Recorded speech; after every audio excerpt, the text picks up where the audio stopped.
जिज्ञासु मित्रों, बहुत बहुत अभिनंदन है आपका दिव्य सृजन स्पिरिचुअल में। प्रत्येक दिवस की भांति आज भी 9 बजे लाइव चर्चा का यह कार्यक्रम शुरू हुआ है। सभी लाभ उठाएं। और विषय चल रहा है विवेक चूड़ामणि पर, आपको विदित है पहले से।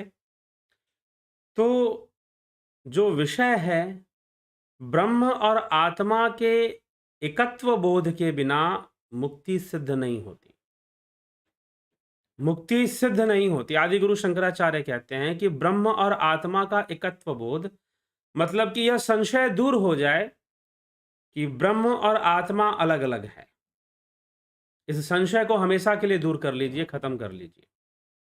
और इसी विषय पर, यद्यपि हमने कल भी कुछ चर्चा इस विषय पर सुनी, विवेक चूड़ामणि के विषय पर, जिसमें कि आत्मघाती कौन है, मूढ़ आत्मा कौन, ये सब बताया गया। दुर्लभ क्या है, ये बताया गया कि मनुष्य जीवन दुर्लभ है। दुर्लभम त्रयमेवे देवानुग्रह हेतुकम मुमुक्षुत्वम मनुष्यत्वम मुमुक्षुत्वम महापुरुष संश्रय, कि यह अत्यंत दुर्लभ वस्तु है। और जिसने मनुष्य जीवन को प्राप्त कर कर किसी तरह का ऐसा प्रयास नहीं किया जिससे कि उसका कल्याण हो, उसे आत्मघाती कहा, उसे मूढ़ कहा। लब्ध्वा कथंचन जन्म दुर्लभम तत्रापि पुंस्तवा श्रुति पारदर्शनम यह स्वात्म मुक्तो न यतेत मूढ़धि सेहात्मा स्वयं विनिहंत्य सदग्रहत। किसी प्रकार इस दुर्लभ मनुष्य जन्म को पाकर, और उसमें भी जिसमें श्रुति का सिद्धांत न ज्ञान ना हो और हो गया हो, पुरुषत्व को पाकर भी जो मूढ़ बुद्धि अपने आत्मा की मुक्ति के लिए प्रयत्न नहीं करता, वह मुक्ति के लिए, यहाँ आत्मा की मुक्ति टीका में लिख दिया गया, मतलब अपनी मुक्ति, स्वात्म मुक्तौ न यतेत मूढ़धि, ये कहा गया, स्वात्म मुक्त। तो जो कोई प्रयास नहीं करता है मुमुक्षुता के क्षेत्र में, मोक्ष के क्षेत्र में, वह निश्चय ही आत्मघाती है।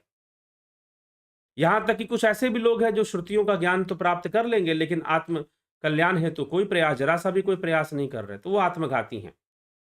यह भी कहा कि इतः को नवस्ति मूढ़ात्मा यस्तु स्वार्थे प्रमादति दुर्लभम मानुषम देहम प्राप्य तत्रापि पौरुषम। दुर्लभ मनुष्य देह, और उसमें भी पुरुषत्व को पाकर जो स्वार्थ में ही जीवन बिता रहा है, स्वार्थ कहने का मतलब देहाभिमान में, स्वार्थे प्रमादति, और प्रमाद में लिप्त है। दुर्लभम मानुषम देहम प्राप्य तत्रापि पौरुषम। भला वह उससे अधिक मूढ़ आत्मा कौन होगा, उससे बड़ा मूढ़ व्यक्ति कौन होगा, जो इस मनुष्य देह को प्राप्त कर भी ध्यान नहीं दे रहा है। तो इतनी बातें कहने के बाद अब वो कहते हैं कि ऐसे वो, मतलब कि उन्होंने एक संकेत दे दिया कि ऐसे भी लोग हैं जिन्होंने श्रुतियों का ज्ञान तो प्राप्त किया है, परंतु फिर भी वो श्रुतियों के अनुकूल अपने जीवन को नहीं चला रहे हैं, अपने जीवन को नहीं लगा रहे हैं, ऐसे कर्म में नहीं लगा रहे हैं, वैसे अध्यात्म विद्या में नहीं लगा रहे हैं। तो उनके लिए ही और आगे बढ़ाते हुए आदि गुरु शंकराचार्य कहते हैं, वदंतु शास्त्राणि यजंतु देवान कुर्वन्तु कर्माणि भजन्तु देवता आत्मैक्य बोधेन विना विमुक्तिर न सिद्ध्यति ब्रह्म शतांतरे अपि। ठीक, इसका अर्थ क्या है? भले ही कोई वदंतु शास्त्राणि, शास्त्रों की बहुत अच्छी व्याख्या कर ले, देवताओं का बहुत यजन पूजन कर ले, नाना शुभ कर्म कर ले, बहुत सारे पुण्य कर्म, कहते हैं ना कि हम तो पुण्य कर्म करेंगे, दान करेंगे, लोगों की सहायता करेंगे, बहुत अच्छी बात है, करिए। अथवा देवताओं को भेजे, शुभ कर्म करे और देवताओं को उसका फल भी भेजे।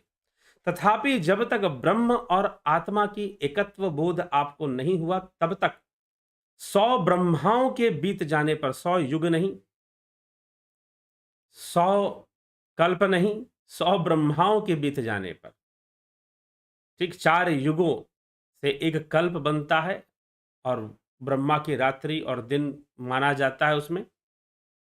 तो 100 ब्रह्माओं के बीत जाने पर, अर्थात 100 कल्पों में भी मुक्ति सिद्ध नहीं हो सकती, मुक्ति नहीं मिल सकती। अगर 100 कल्प भी बीत गए तो मुक्ति नहीं हो सकती, क्योंकि अभी तक आपने ब्रह्म और आत्मा का एकत्व बोध प्राप्त नहीं किया। तो वदंतु शास्त्राणि यजंतु देवान कुर्वन्तु कर्माणि भजन्तु देवता आत्मैक्य बोधेन विना, आत्मा और ब्रह्म का एकत्व बोध हो जाना, आत्मैक्य बोधेन बिना, आत्मैक्य बोधेन मतलब ब्रह्म का ही बोध यहां कहा जा रहा है। मुमुक्तिर न सिद्धति ब्रह्म शतांतरे अपि, चाहे 100 ब्रह्माओं भी आपके जीवन में बीत जाए, आप 100 ब्रह्मा, एक कल्प में ना जाने कितनी बार जन्म लेके आदमी मर जाता है,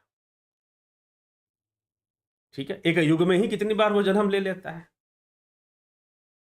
मृत्यु को प्राप्त हो जाता है। तो ऐसे करके 100 कल्प भी तुम्हारे बीत जाएं, तो भी तुम भटकते रहोगे, तुम्हारी मुक्ति तो सिद्ध नहीं होने वाली। ये यहाँ पर कहा जा रहा है, ये समझाने की कोशिश यहाँ पर की जाती है। फिर कहा जा रहा है,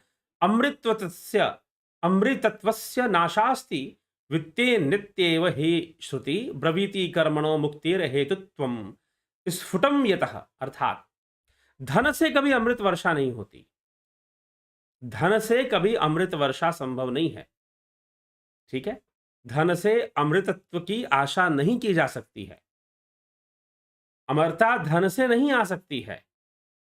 वैसे ही मुक्ति का साधन कर्म नहीं है, वैसे ही मुक्ति का साधन कर्म नहीं है। कर्मों से तो कर्म फल पैदा होंगे, निष्काम कर्म की ओर आगे बढ़ोगे तभी तो मुक्ति की ओर आगे बढ़ोगे। तो कर्मों से मुक्ति, वास्तव में मुक्ति किससे चाहिए? कर्म बंधन से ही तो मुक्ति चाहिए, कर्म संस्कारों से ही तो मुक्ति चाहिए। वही तो बंधन है, वही तो हमें कोई ना कोई चीज भोगने के लिए विवश करते रहते हैं, हमें कहीं ना कहीं घसीटते रहते हैं, कहीं ना कहीं हमें लगाते रहते हैं, और बार बार सुख दुख चलता रहता है। है सुख दुख, है चक्रवत विधि की गति, ऊपर कभी नीचे कभी, सुख दुख न रहते सम, कभी आते कभी जाते, कभी चलता रहेगा। तो ऐसे में क्या करना चाहिए? मात्र शास्त्रों की व्याख्या कर लेने से, देवताओं का यजन पूजन कर लेने से, देवताओं का यजन पूजन किसी दूसरे संदर्भ में लाभदायक है और सही है, परंतु जब बात मुक्ति की है, मोक्ष की है, तो वहां पर मात्र शास्त्रों की व्याख्या करना, यजंतु देवान कुर्वन्तु कर्माणि भजन्तु देवता, बिना ब्रह्म आत्मा के एकत्व बोध के बिना कुछ नहीं होने वाला। चाहे 100 ब्रह्मा भी बीत जाएं, ठीक, मुक्ति सिद्ध नहीं होने वाली। तो करना क्या चाहिए? करना क्या चाहिए? अतो विमुक्तई प्रयतेत विद्वान संशयत बाह्य अर्थ सुख स्पृह सनासंतम महांतम समुपत्य देशिकम तेनोपदिष्टार्थ समाहितात्मा।